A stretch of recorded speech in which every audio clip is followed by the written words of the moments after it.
On July 23rd, the body of 18-year-old Kayla Carter was found in the basement of Pinewood High School, where she had celebrated her graduation a month earlier. The call came into the Cumberland County Police Department at 8:32 a.m. Robert King, the school janitor, was going down to the basement to get some old chairs for summer camp when he stumbled upon something that changed the small town forever. His scream could be heard all the way up on the second floor of the school. Detective Tiffany Allen got the call while finishing her morning coffee in her office. 18 years of service with the Maine State Police had taught her not to show emotion, but when the dispatcher said the name Kayla Carter, her hand involuntarily tightened around the phone. A month of fruitless searching for the missing girl had ended in the worst possible way. Jeffrey Howard, her partner, was already waiting by the police car.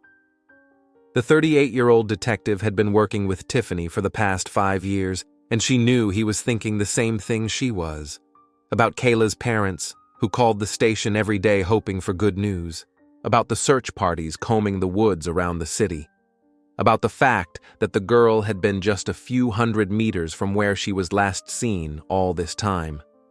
Pinewood School stood on a hill in the center of town, surrounded by old maple and oak trees. The 3-story brick building, built in the 1960s, looked harmless in the morning light. Yellow tape already cordoned off the perimeter, and uniformed officers kept onlookers away from the entrance. Robert King sat on a bench near the main entrance, his head in his hands. The 45-year-old man had worked at the school for 8 years and had never encountered anything like this. His dark hands were still shaking as he looked up at the approaching detectives. "I just wanted to get the chairs," he whispered, shaking his head, "for summer camp. They're stored in the back of the basement, behind the old cabinets. I turned on the flashlight on my phone and I saw her hand." Tiffany sat down next to him, her voice calm and professional. "Robert, I know this is hard, but I need you to tell me everything from the beginning. What time did you arrive at the school?" "At 7:30, like always. I checked the first and second floors first, then went to the basement. I hadn't been there in 2 weeks, only old stuff is stored there." King wiped his face with a handkerchief. "She was lying behind the cabinets, in the far corner. If it weren't for summer camp, no one would have gone there for another month." Jeffrey wrote down every word in his notebook. "Have you noticed anything unusual in the last few weeks? Maybe strangers at school, strange smells, anything?" The janitor thought for a moment. "No, nothing. Although," he paused. "After graduation, I smelled something strange in the basement a couple of times. I thought it was dead mice or something like that. But I didn't go down deep, just checked the main rooms." Leaving Robert with one of the officers, the detectives headed for the basement entrance. An old, paint-covered metal door led to concrete steps descending into darkness. The smell of mold and something else, something more sinister, rose from below.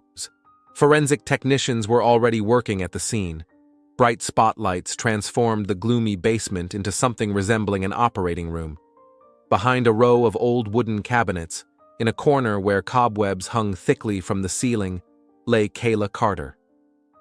Tiffany forced herself to look at what was left of the cheerful graduate. A month in a damp basement had not spared the body, but the white graduation dress was still recognizable, the dress that Kayla's mother had bought especially for this special day. "Preliminary findings indicate a blow to the back of the head with a blunt object," said the forensic scientist, without looking up from the body. "We will determine the exact cause of death after the autopsy." Judging by the condition of the body, death occurred about a month ago. Jeffrey examined the scene, trying to piece together what had happened. No signs of a struggle. Blood only under her head. It looks like she was killed right here and immediately hidden behind the cabinets. "Or she fell and hit her head," Tiffany suggested, although she didn't believe that version herself. But what was she doing in the basement during graduation? The detectives went upstairs to reconstruct the events of that fateful night. On June 23rd, Pinewood School said goodbye to its graduates. The celebration began at 6 p.m. in the gym, decorated with gold and blue ribbons, the school colors. Principal David Ellis, a distinguished 50-year-old man, met the detectives in his office. His usually impeccable appearance betrayed the fatigue of the last month. The search for Kayla had turned his life into a nightmare of phone calls from reporters and meetings with concerned parents. "Kayla was one of our best students," he said, leafing through the documents on his desk. "GPA of 4.8, member of the student council, captain of the debate team. She had every chance of getting into any college." "Tell us about prom night," Tiffany asked. "When was the last time you saw Kayla?" Ellis leaned back in his chair, massaging his temples. The ceremony ended around 8 in the evening. Then there was the informal part: dancing, taking pictures, socializing. Kayla was there. I saw her with her friends around 9:30. She looked happy. "And after 9:30? "I don't remember." On days like that, it's hard to keep track of everyone. Teachers and parents are constantly coming up with questions. Graduates want to take pictures. The party officially ended at 11, but many stayed for another hour or so. Jeffrey took notes. Who had access to the basement that evening? Technically, anyone. The door wasn't locked. We usually only lock it during the school year. But why would anyone go down there during a celebration? The next stop was the Carter family home in a quiet neighborhood on the outskirts of town. The 2-story house with white walls and blue shutters looked exactly the same as it had a month ago, but the atmosphere inside had changed dramatically. Melinda Carter, Kayla's mother, opened the door before the detectives had a chance to knock. The 40-year-old woman had aged years in the last month. Her eyes were red from the tears she had been trying to hold back for the past few weeks. "You found her," she whispered, and it wasn't a question. "I felt it this morning. I woke up and knew that today it would all be over." Wesley Carter, Kayla's father, appeared in the hallway. The 43-year-old math teacher from the neighboring school looked broken. He put his arms around his wife's shoulders, and the detectives saw his hands shaking. They sat down in the living room, which was filled with photos of Kayla. The smiling girl looked down from the shelves at different stages of her life: kindergarten, elementary school, school competitions, graduation photo shoot. "Tell us about that evening," Tiffany asked gently. "What do you remember?" Melinda took a handkerchief out of her pocket. Kayla was so happy. We did her hair together. She tried on her dress for the 100th time. All morning she talked about college, about her plans for the summer. The woman closed her eyes. "I drove her to school around 6. She said Natasha would give her a ride home after the party." "Is Natasha her best friend?" "Yes, Natasha Rivers. They've been friends since kindergarten," Wesley spoke, looking out the window. "We waited for her until midnight. Then I drove to the school, but no one was there. The security guard said the last people left around midnight." "Did you try to call Kayla?" "Of course. Her phone was unavailable. We thought the battery had died. She always forgot to charge it." Melinda added, "The next morning we called all her friends. Natasha said she last saw Kayla around 10 p.m. They were going to meet at the exit, but Kayla didn't show up." "How was Kayla acting in the days leading up to graduation? Was there anything unusual?" The parents exchanged glances. Wesley frowned. "The last week she seemed tense. I thought it was because of exams and college applications. But now..." "What exactly made you suspicious?" "She started staying late at school. She said she was helping the teachers prepare for graduation, and also..." He paused. "Once I saw her crying while talking on the phone. When I asked her what was wrong, she said she had a fight with her friend." Melinda nodded. "I noticed that too. Kayla has become more withdrawn.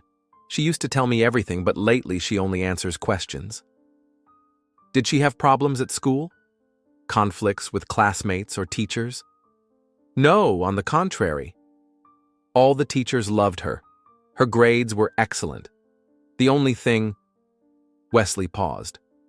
"What?" "She broke up with Derek 2 months before graduation. Derek Bennett. They had been dating for almost a year. Kayla said they just grew apart, but I suspected there was more to it. The detectives wrote the name in their notebooks. First suspect. Did Derek take the breakup badly? He called for the first few weeks asking to meet up. Kayla refused. Then he seemed to accept it. Tiffany asked carefully, "Did Kayla have any secrets she might not have told us about? Was she afraid of anyone?" Melinda shook her head. Kayla was an open girl. If someone had threatened her, she would have told us. But Wesley looked less confident. In the last week, she received some messages that upset her. But when I asked her about it, she brushed it off. The conversation with her parents gave the detectives their first leads, but more questions than answers. Kayla Carter was a model student with no enemies and no serious problems. What could have brought her to the school basement on prom night? And who would want to harm a girl who seemed to have a bright future ahead of her? Leaving the Carter's house, Tiffany and Jeffrey knew they had a complicated story to unravel, hidden behind the facade of a perfect life. Somewhere in this small town, a killer was walking around, living with someone else's secret for a month. The next morning found Detectives Allen and Howard in a cafe across from Pinewood High School, studying the list of graduates and planning their interviews. The official autopsy confirmed their suspicions. Kayla Carter had been killed by a blow to the back of the head with a blunt object at approximately 11 p.m. on June 23rd. First on their list was Derek Bennett, the victim's ex-boyfriend. The 19-year-old worked at a building supply warehouse outside of town and agreed to meet with the detectives during his lunch break. Derek turned out to be a tall, broad-shouldered young man with attentive brown eyes. Despite his work clothes and tired appearance, he had an air of natural intelligence about him. He sat down across from the detectives in a small cafe near the warehouse, nervously clutching his cap in his hands. "I knew you would come," he said quietly. "The ex-boyfriend is always the first suspect, right?" Tiffany studied his face. "Tell us about your relationship with Kayla. How long did you date?" 11 months. We started dating last August after she helped me with my English homework." Derek smiled sadly. "She was the smartest girl in school. I didn't understand what she saw in me. What happened? Why did you break up?" Derek's face darkened. "It happened in April. Kayla said we were too different, that she had big plans for the future, and I was just a warehouse guy with no ambition." Jeffrey took notes. "Those were her words?" "Not quite that harsh, but the meaning was the same. She had received acceptance letters from 3 colleges and was all set on her plans for college. I went straight to work after high school to help my mother pay the bills." Derek paused. "She was right. We really were from different worlds. How did you take the breakup?" "Badly," he admitted honestly. "For the first few weeks, I hoped she would change her mind. I called, sent messages, asked to meet. But she was adamant." Tiffany leaned forward. "Did you have any reason to believe that someone else was behind the breakup?" Derek was silent for a long time, clearly struggling with himself. "Maybe. In the last month of our relationship, Kayla changed. She became more distant, responded less often to messages. Sometimes it seemed like her thoughts were somewhere far away. Did you suspect anyone in particular?" "No, I mean, there were rumors." "What kind of rumors?" "Classmates sometimes joked that Kayla spent too much time with teachers after class, especially with Miss Hayes, the English teacher. But I thought it was because she was preparing for college entrance exams." Jeffrey wrote down the name. "Tell me about prom night. Where were you?" "At home. After we broke up, I didn't want to see Kayla with someone else at the dance. I spent the evening with my mother, watching a movie." Derek took out his phone. "I can show you my text history with my mom, if you need it." "And in the days that followed? Did you try to contact Kayla after she disappeared?" "Of course. As soon as I found out she was missing, I went straight to her parents. I offered to help with the search. My friends and I combed the woods for 3 days straight. The detectives recorded Derek's alibi and went to the next witness. Natasha Rivers, Kayla's best friend, was attending community college in a neighboring town, and came home when she heard about the discovery. The 18-year-old girl met the detectives at her parents' house. Natasha was the complete opposite of Kayla, vibrant, emotional, with a mane of curly hair and expressive eyes. She had been crying since the moment she opened the door. "I should have insisted that she come with me," Natasha sobbed, sitting in the living room between her parents. "If I hadn't left her alone." "Tell us in detail about that evening," Tiffany asked gently.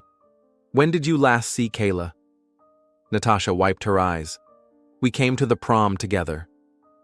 Kayla was in a great mood, dancing, taking pictures. Around 10 o'clock, I said I was going to the bathroom to freshen up and then wait for her at the exit." "And what happened next?" "I waited for half an hour, but Kayla didn't show up. I thought she was caught up in conversation with her classmates. Then my mother came over and said it was time to leave." Jeffrey clarified, "Didn't you try to find Kayla at the school?" "I walked around the hall and looked in the corridors on the first floor. I couldn't find her. I thought maybe she had left with someone else." Natasha shook her head. "Now I realize how silly that sounds. Kayla would never have left without telling anyone. How has Kayla been acting in recent weeks?" "Her parents said she had become more withdrawn." Natasha nodded. "Yes, I noticed that too. Especially after she broke up with Derek. But I don't think it was because of him." "Then what was it?" "Kayla became very serious. She kept talking about how important it was to do the right thing, even if it was hard. It was as if she was struggling with something inside herself."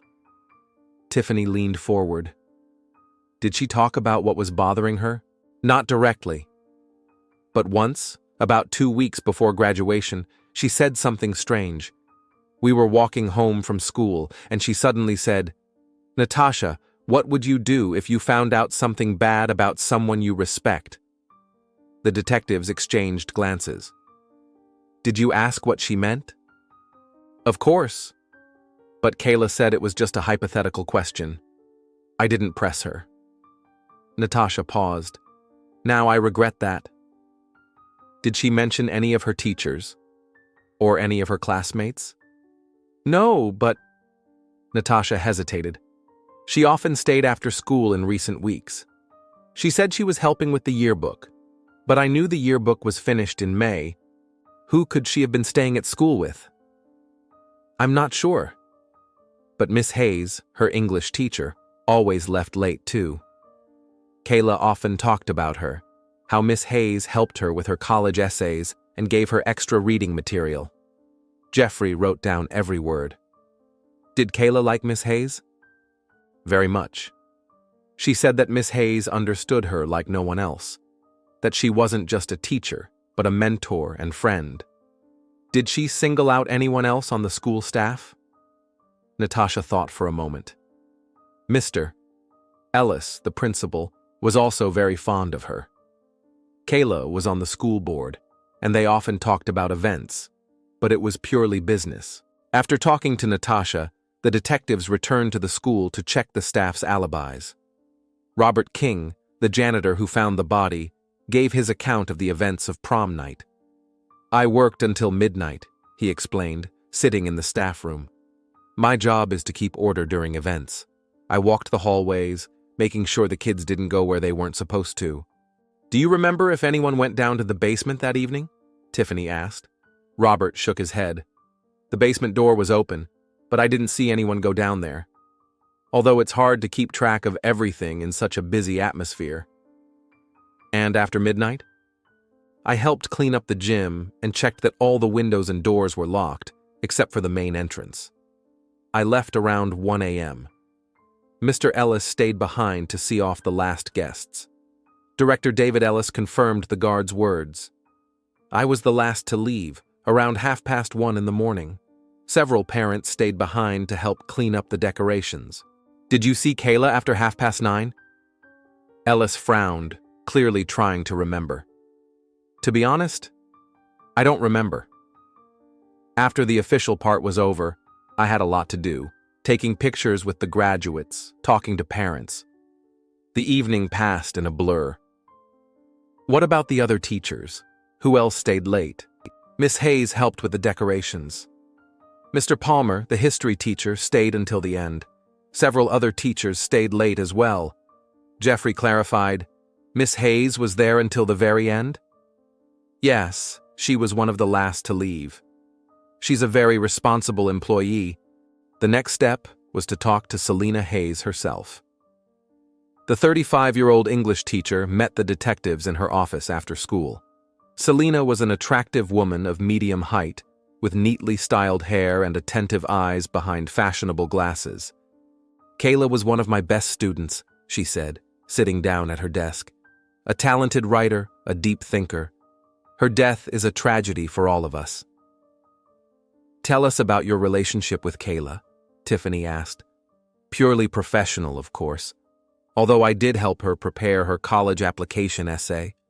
Kayla was planning to study journalism, and I shared my experience with her. Did you often stay with her after class? Selina nodded. Several times a week.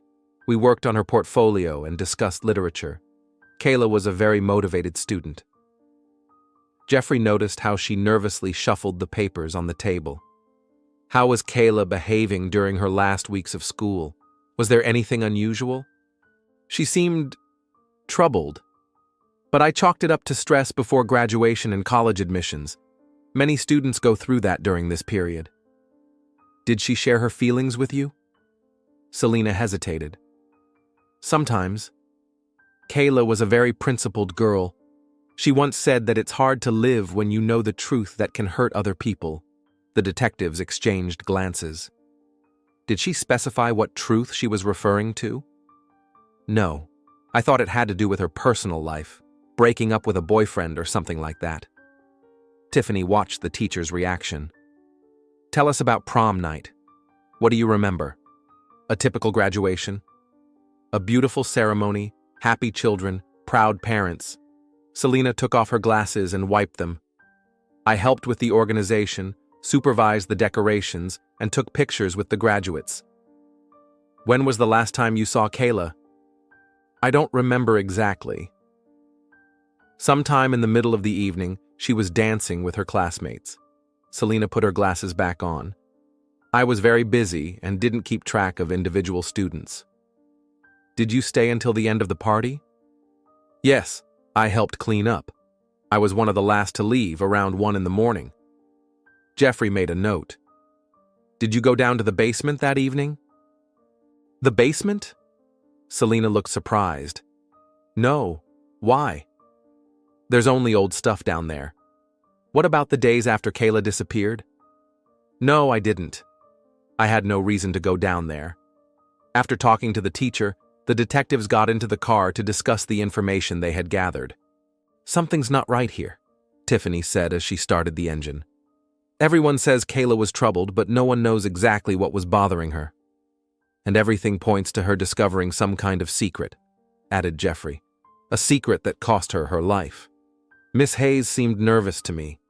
Did you notice how she reacted to questions about the basement? Yes. And one more thing. Everyone says Kayla often stayed after class, but no one can say for sure with whom. Tiffany nodded. We need to talk to the other teachers and check Kayla's phone records.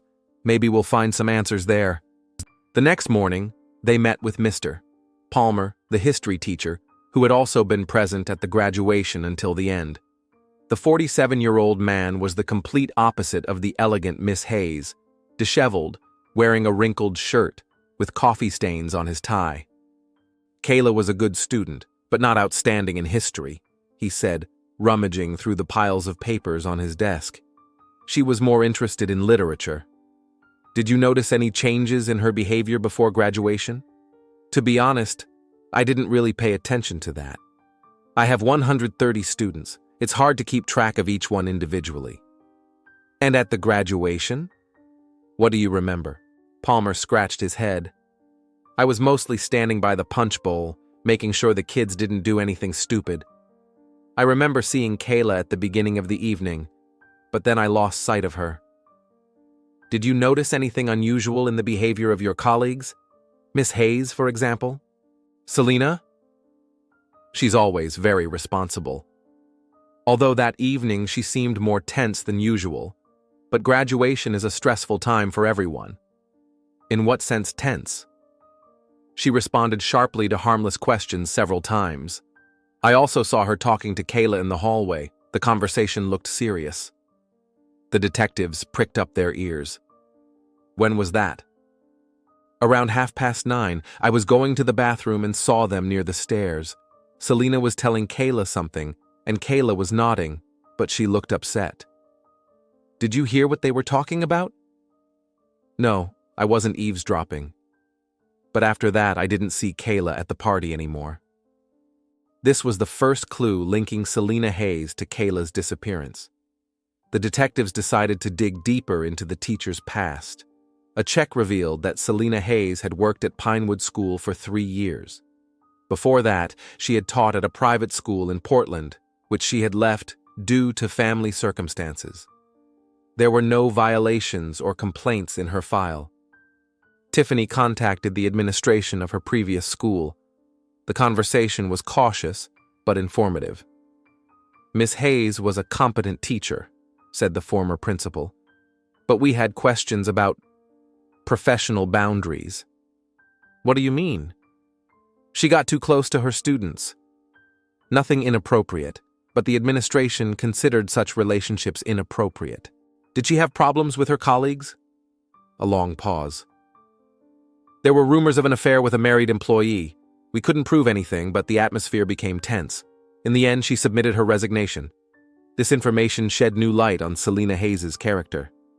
The detectives decided to talk to Principal Ellis again, this time in more detail. David Ellis met them in his office late in the evening, after the rest of the staff had left. The 50-year-old man looked tired, but agreed to answer additional questions. Mr. Ellis, how long have you known Selena Hayes? Tiffany began. 3 years since she came to work for us. She's an excellent teacher, and the students love her. And personally? Have you socialized outside of school? Ellis frowned. Sometimes at school events, conferences, but nothing more than that. We've learned that there were complications at her previous place of employment. I know about that, but everyone deserves a second chance. Selena has proven herself to be a professional. Jeffrey noticed a family photo on the principal's desk, a beautiful woman and 2 teenage children. Are you married, Mr. Ellis? 22 years. A wonderful family. Has your relationship with Miss Hayes changed recently? Ellis froze. What do you mean? Colleagues have noticed that you often stayed at school at the same time, especially in recent months. We have a lot of administrative work. Preparing for graduation requires extra effort. Tiffany watched his reaction. Could Kayla Carter have noticed something? Something that might have upset her? Ellis's face turned to stone. Detective, if you're implying what I think you are, that's absurd. My reputation and career are impeccable. We're just trying to understand what might have upset the girl in the last weeks of her life. Ellis stood up from the table. I think this conversation is over. If you have specific charges, file them officially. As they left the school, the detectives realized they were close to solving the case. Too many coincidences pointed to the secret Kayla had learned being related to the relationship between Selena Hayes and David Ellis. All that remained was to find direct evidence and understand how exactly it had led to the murder. The breakthrough in the case came on the 4th day of the investigation, when detectives Allen and Howard received a call from an elderly woman who lived in the house across from the school. 70-year-old Gloria Simmons called with a trembling voice, apologizing for not coming forward sooner. I wasn't sure if I should bother the police, she said on the phone. But after I heard about that poor child, I saw something on graduation night. The detectives arrived at Mrs. Simmons's house within half an hour. The elderly woman greeted them in her tidy living room, where the windows looked out directly onto the schoolyard. She was short, with gray hair and sharp eyes behind thick glasses. I have insomnia, she explained, sitting down in a chair by the window, especially on full moon nights. That night I couldn't sleep, so I was reading by the window. What exactly did you see? Tiffany asked, taking out her notebook. It was around 11 o'clock at night, maybe a little later. I noticed two figures entering the school, a woman and a young girl. The woman was dressed in dark clothes, and the girl was wearing something light-colored. Jeffrey leaned forward. Could you see their faces?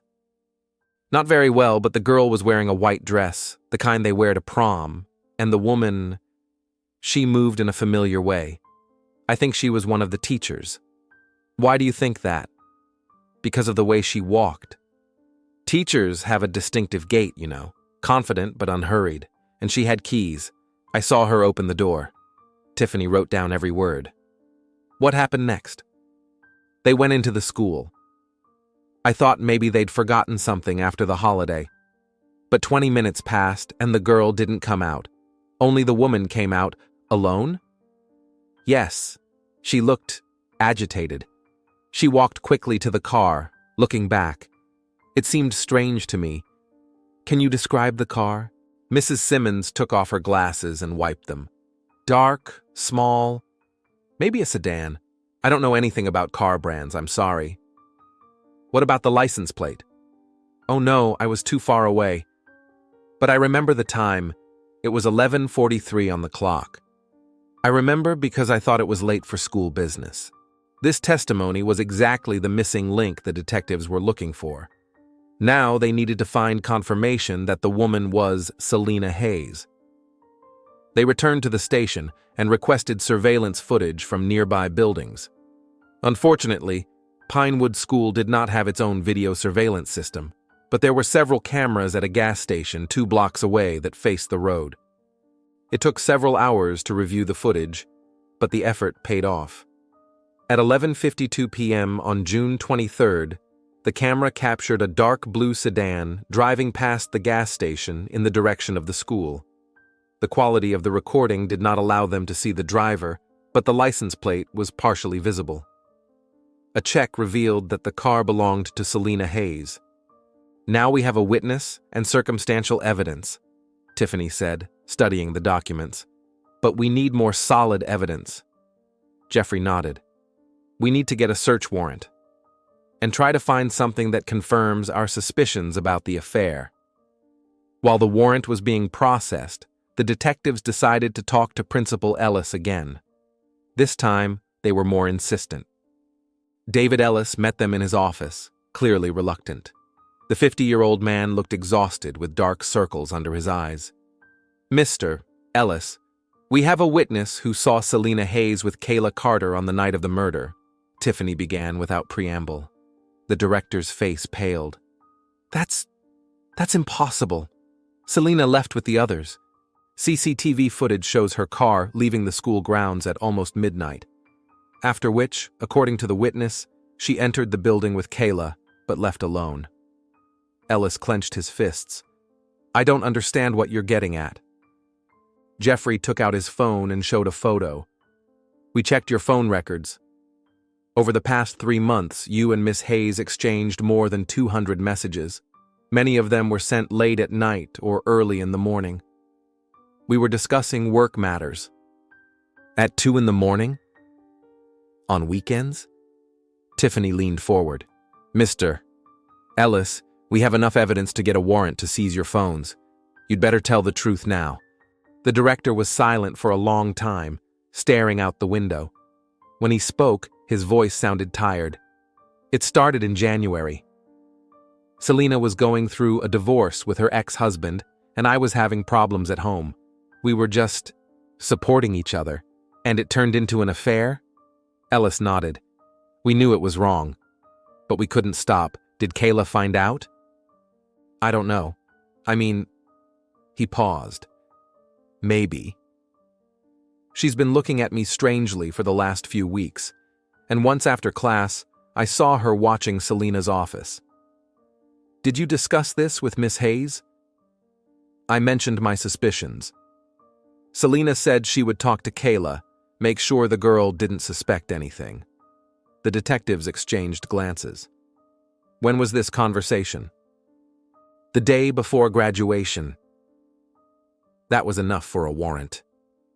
2 hours later, the The detectives were standing at the door of Selena Hayes' apartment with a team of forensic experts.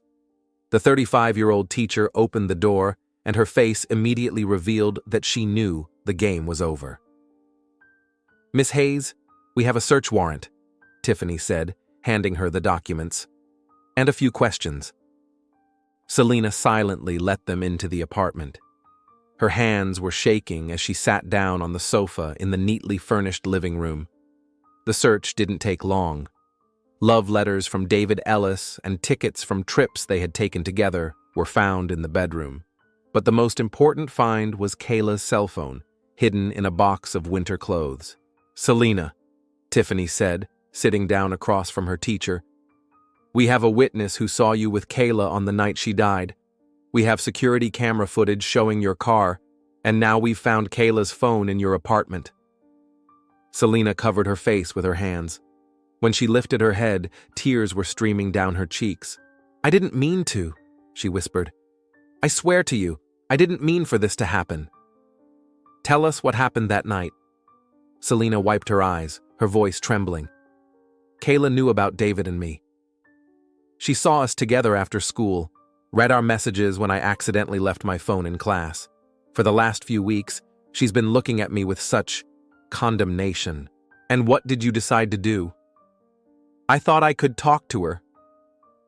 "Explain that adults have complicated relationships, that not everything is as simple as it seems to teenagers," Selena sniffed. "At prom, I went up to her and asked to talk to her alone. I said I wanted to show her something important in the school library, but you went to the basement." "No, we really were going to the library. But on the way, Kayla said—" Selena paused, fighting back her emotions. "She said she'd known about David and me for a month. That she was going to tell the school board on Monday. And what did you say?" "I begged her not to do it. I explained that it would ruin my career and his family, that his wife and children didn't deserve such a blow." Tears streamed down Selena's face. But Kayla was adamant. She said that adults should be responsible for their actions. "How did you end up in the basement?" "Kayla said she wanted to show me something. She took me there and took out her phone. There were photos on it, David and me in his car at a cafe outside of town. She said she would send them to the school board if we didn't end the relationship immediately." Tiffany and Jeffrey listened silently to her confession. I lost control," Selena continued, her voice growing quieter. "I lunged at her, trying to take the phone away. We struggled, and Kayla tripped and fell backward. Her head hit an iron pipe. What happened next? She wasn't moving. There was so much blood." Selena wrapped her arms around herself. "I checked her pulse, but there wasn't one. I realized she was dead." "Why didn't you call an ambulance?" "I panicked. I knew no one would believe it was an accident, especially after they found the photos on her phone." Selena shook her head. "I was terrified. I couldn't think straight. And you decided to hide the body?" "I dragged her behind the cabinets, into the far corner. I thought I'd have time to think things through to find a way out," Selena sniffed. "I took her phone to delete the photos. But then I couldn't bring myself to turn it on." Jeffrey finished recording the testimony.